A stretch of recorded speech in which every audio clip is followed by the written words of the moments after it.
This is Mirza Hassan and you're watching Hassan Art Studio, and today we are going to teach study of the painting of the Bengal school, and ये chapter number 6 है आपका।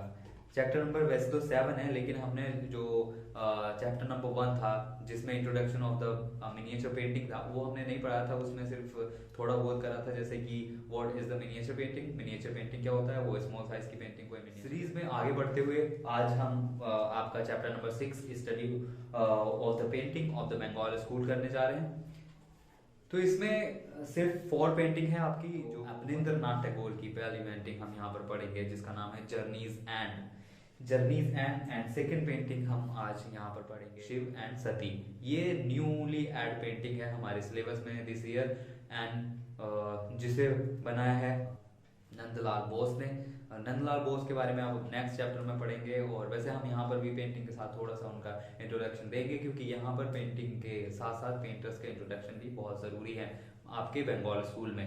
Next painting आती है हमारी जिसका नाम है Radhika painting है। ये बनाई है M.A.R. चुगताई ने। M.A.R. चुगताई पहले इंडियन पेंटर हुआ करते थे, और इंडिया एंड पाकिस्तान के पार्टीशन के बाद वो पाकिस्तान चले गए थे। एंड नेक्स्ट पेंटिंग जो है हमारी आती है जिसका नाम है मेघदूत। ये एक कोई पेंटिंग नहीं है, ये पूरी सीरीज है, लेकिन उस सीरीज में जो CBSE ने चुनी है उसमें सिर्फ मेघदूत नाम लिखा हुआ है, कोई पेंटिंग का ऐसे पर्टिकुलर नेम नहीं है। तो इसीलिए बुक्स में काफ़ी कंफ्यूजन है कि कई सारी बुक्स में अलग पेंटिंग्स दे रखी है, कई सारी बुक्स में अलग पेंटिंग दे रखी है। लेकिन जो हम यहाँ पर पेंटिंग करने वाले हैं वो पेंटिंग है लंबे समय से 3-4-5 साल से जो बुक्स में लगातार आती जा रही है। हम उसी पेंटिंग के बारे में पढ़ेंगे। तो ये हो गई, आगे बात कर लेते हैं जर्नीज एंड की। ठीक है,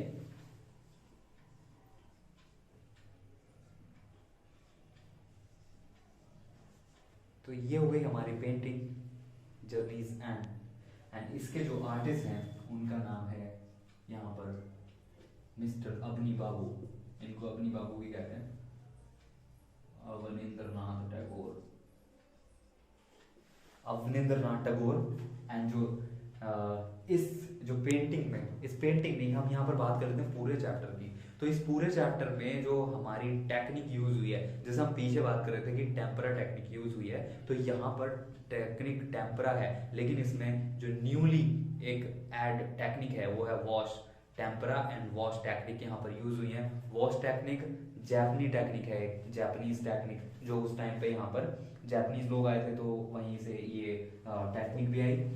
तो अवनींद्रनाथ टैगोर ने जो पेंटिंग बनाई जर्नीज एंड उसकी जो टेक्निक है वो है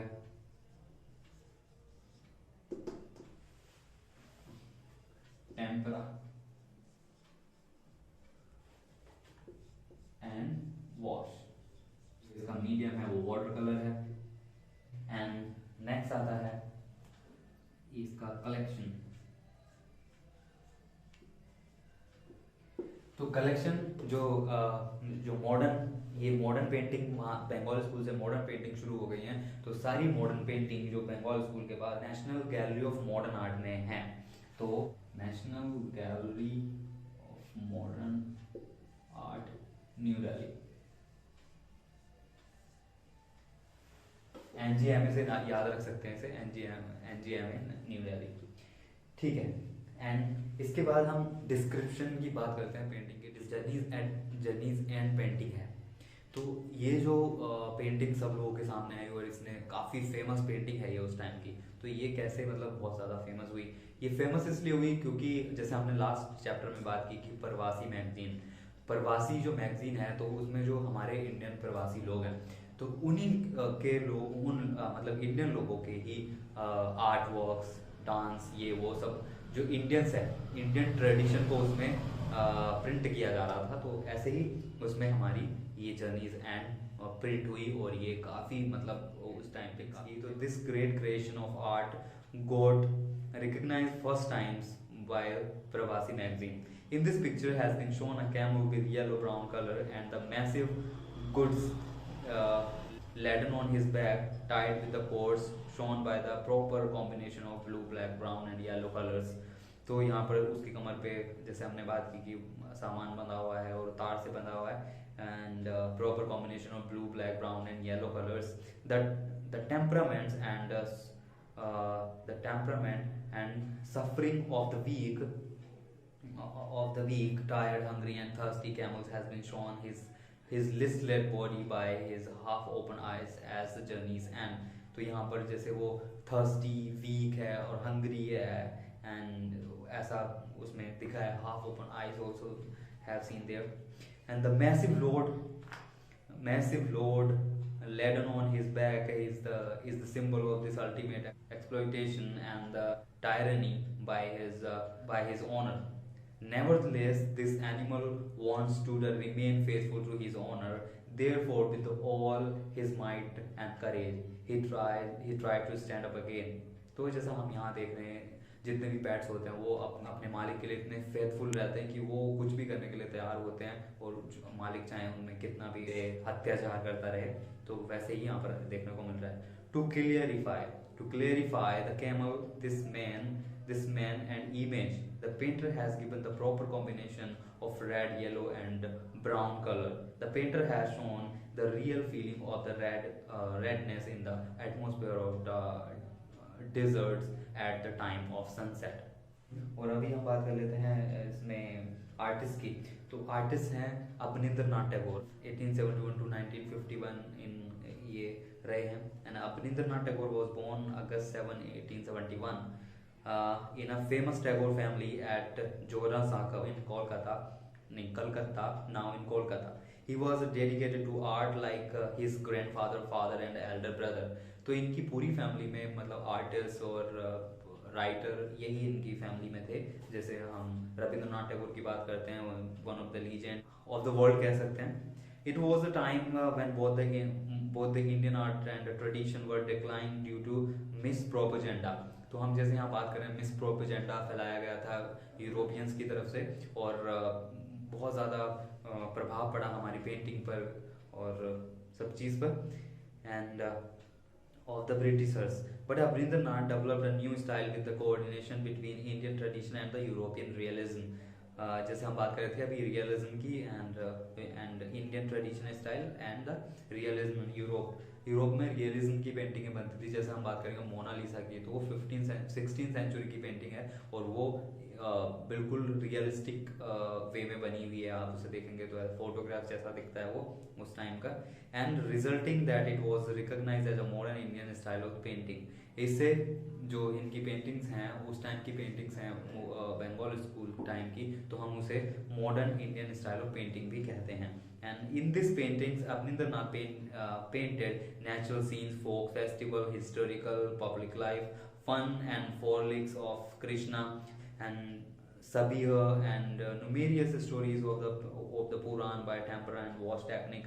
Wash is a technique of Japan. जैसा भी हमने बात की कि ये जापान की टेक्निक है. Among his most famous painting are Bharat माता इन्होंने भी बनाई थी, जैसे हम लास्ट पेंटिंग में चैप्टर में बात कर चुके हैं. वो आपको रिमाइंड में इसलिए करा रहा हूँ ताकि वो आपको याद आता रहे और आप आगे ना भूलें. And among his most famous painting are Bharat Mata, Ganesh Janani, birth of Buddha and Sujata, and Tishya Rakshita, Taj Mahal, death of Shahjahan, the evening of life, and made by wash technique, fog and evenings. Through the painting named Journeys, and he has tried to awaken human sensation as mercy and sympathy in the mind of the audience towards their pets. इसमें pets के लिए बात की गई है कि वो अपने पेट्स से मतलब अपनी मोहब्बत बढ़ाए, ना कि ऐसे मतलब क्रूर हरकतें करें जैसे कि इन्होंने यहाँ पर दिखा रखा है. जैसे अभी भी हम देखते हैं अपने गधों पे, कहीं पर लोग गधों के ऊपर ऐसा इतना बोझा डाल देते हैं कि वो उठ नहीं पाते हैं. ठीक है, तो ये था आपका आज का हमारी फर्स्ट पेंटिंग. सेकंड पेंटिंग की बात कर लेते हैं, जिसमें हम बात करने जा रहे हैं राधिका. तो आज हम जो पेंटिंग का डिस्क्रिप्शन करने जा रहे हैं वो हम करेंगे PDF के थ्रू. मुझे लगता है कि इस टाइप से आप ज़्यादा अच्छा समझ सकते हैं, तो इसीलिए मैं ये चेंजेस करके देख रहा हूँ. सो यहाँ पर जो आपको पेंटिंग दिख रही है स्क्रीन पे, ये है राधिका, जो बनाई हुई है MAR चुगतई. MAR मतलब मोहम्मद अब्दुल रहमान चुगतई. सो पेंटिंग की बात कर लेते हैं. सो ये जो टाइटल है पेंटिंग का राधिका है, painter MAR Chughtai, period modern period है, एंड जो मीडियम है water colour on paper, and technique tempera and wash, circa 1940 AD and collection national gallery of modern art. वो तो आपको पता ही है कि जितनी भी बंगाल स्कूल से बाद की पेंटिंग है वो सारी paintings national gallery of modern art में रखी हुई हैं। जो मॉडर्न पेंटिंग्स हैं वो मॉडर्न आर्ट गैलरी में हैं और जो पहले पेंटिंग थी वो म्यूज़ियम में थी, नेशनल म्यूज़ियम में। अब हम बात कर लेते हैं पेंटिंग की। So in this painting Radhika is shown in profile. She is drawn with her head down and large eyes and sharp eyebrow with soft and delicate lines. You can see here जो राधिका की eyes हैं वो आप यहाँ देख सकते हैं। And eyebrow, sharp eyebrow है इसकी, एंड ये हेड को डाउन करके खड़ी हुई है, वो आपको ठीक से इसमें दिख जाएगा। And her braid of black tresses is flowing down her back, and जो इसके बाल हैं तो वो आप देख सकते हैं, जो इसके बाल हैं वो आप देख सकते हैं पीछे इसकी कमर पे पड़े हुए हैं। एंड ये बिल्कुल काली घटा जैसे बाल हैं, यहाँ पर आप देख सकते हैं। She is holding a lotus flowers in both hands and a honey bee is shown sitting on the flower. You can see here, ये जो हनी बी बैठी है, ये जो इनके राइट हैंड में जो लोटस फ्लावर है उस पे हनी बी बैठी हुई है, एंड जो लेफ़्ट हैंड में फ्लावर है वो उसने अपने शोल्डर्स के पास लगाया हुआ है, शोल्डर के पास लगाया हुआ है। एंड ये जो पेंटर हैं M.A.R. चुगताई, वो रोमांटिकिज्म लाना चाहते थे अपनी पेंटिंग्स में, रोमांटिकिज्म पे उन्होंने पेंटिंग्स बनाई हैं। तो इसीलिए ये जो पेंटिंग है इसमें नाजुकता और जो लड़की की कोमलता इसमें दिखाई गई है, उसकी खूबसूरती दिखाई गई है। वो ऐसे ही पेंटिंग किया करते थे। And she is wearing a yellow odhni, red blouse and purple lehenga. She is wearing a pearls necklace to enhance the beauty of the painting. You can see here इसने 2 नेकलेस पहना रखे हैं इसको, एंड उनका कलर आप देख सकते हैं समथिंग लाइक ब्लू, एंड जो कि इसकी ब्यूटी को और एनहेंस कर देता है। जैसे कि आप देख रहे हैं पूरी painting light and dark shade में बनी हुई है। सो इसमें जब हम पूरी पेंटिंग देखते हैं तो दूर से ही हमें दिखाई देता है इनके necklace. Radhika is depicted with very delicate lines in flexible shape with the great grace.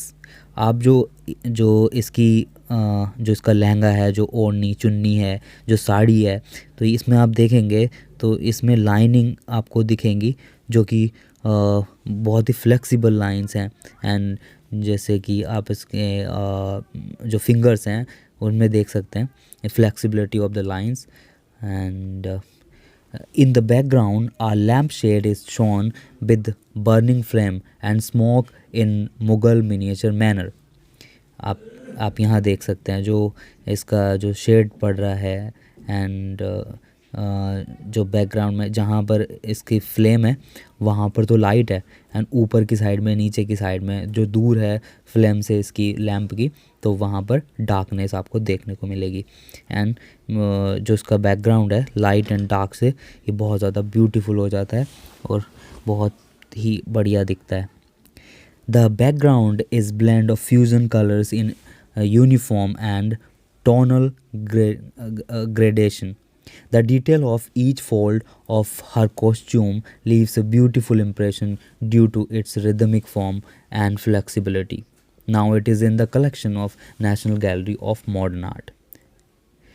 Now we are going to talk about artist Mr. M.A.R. Chugtai, Muhammad Abdul Rahman Chugtai, who was one of the most gifted artists of the Renaissance, Indian Renaissance. He became Pakistan's leading artist after Indo-Pak partition.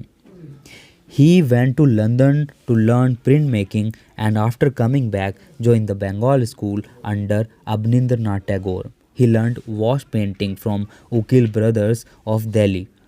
Later, he left Bengal school but made an effort to keep the tradition of Indian art alive.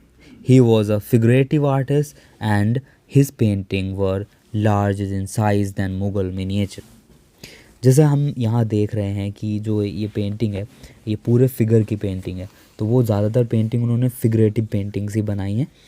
And India पाक partition के बाद वो पाकिस्तान चले गए थे और उनका birth वैसे पाकिस्तान में ही हुआ था, लाहौर में उनका बर्थ हुआ था।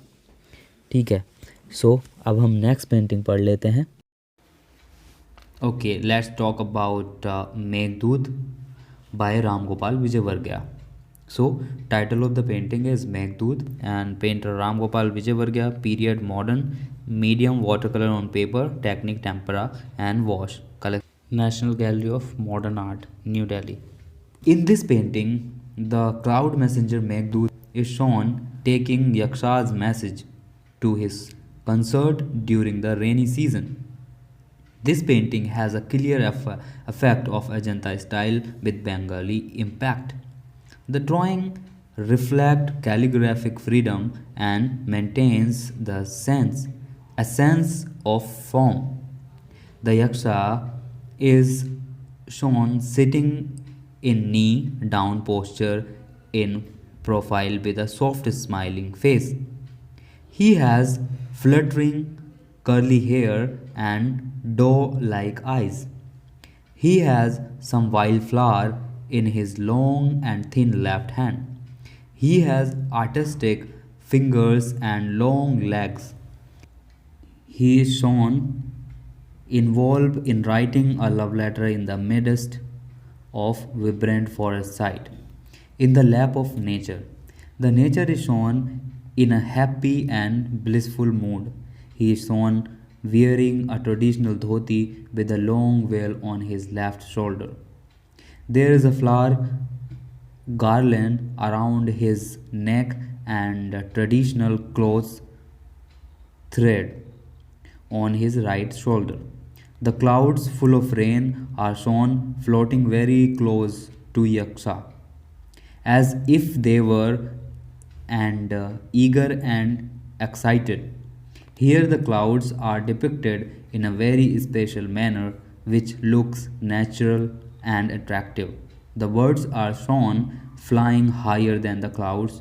Now it is in the collection of National Gallery of Modern Art. Okay, now we can talk about Ram Gopal Vijayvargiya.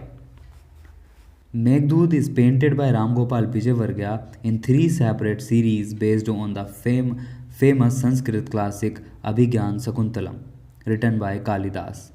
Ram Gopal Vijayvargiya was an artist from the Rajasthan school who was passionate and had extraordinary talent in art. He worked as a principal of Rajasthan Kala Mandir and Rajasthan School of Art. From 1945 to 1966, he has fascinated by Ajanta and Rajasthani miniatures.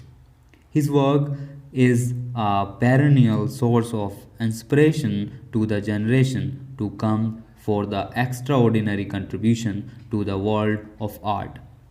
He was awarded the Padam Shri in 1984 by the Government of India. He got the Sahitya Vachaspati Award from Hindi Sahitya Sammelan, Prayag in 1998. So this is all about Meghdoot and artist Ram Gopal Vijayvargiya. Okay, now let's talk about your newly added painting Shiv and Sati. Shiv and Sati, artist Nandlal Bose, medium watercolor on paper and technique tempera and wash. But इसमें जो colour use किए गए हैं वो थोड़ा technique अलग है. Sepia colour इसमें यूज़ किए गए हैं, रेडिश ब्राउन कलर, जिसे रेडिश ब्राउन कलर में है, एंड जो मोनोक्रोम फोटोग्राफी जैसे दिखते हैं. एंड कलेक्शन इसका national gallery of modern art में ही है, national gallery of modern art. And this miniature painting made by Nandlal Bose with tempera and wash technique in 20th century. This is a vertical painting. In this painting, artist has used sepia color, which is a reddish brown color, or monochrome photographs.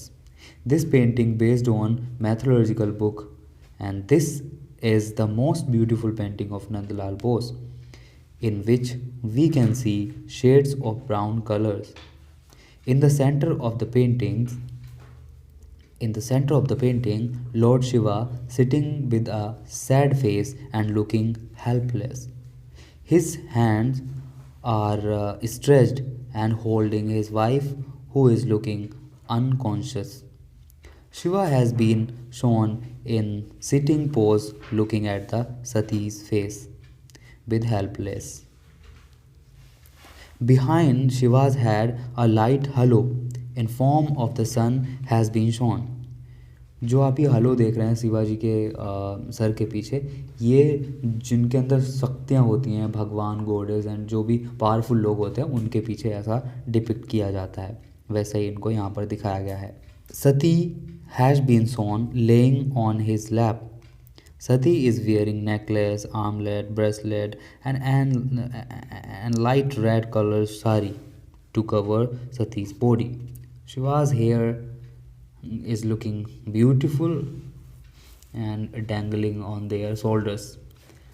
And you can see here he is wearing a snake like a necklace in their throat. And we can see here in the background it's look very beautiful with the blending with brown and reddish color. So this is all about the painting, and now we can talk about painter Nandlal Bose. Bose was born at Munger on December 3, 1883. While studying at Art College, Kolkata, he was introduced to the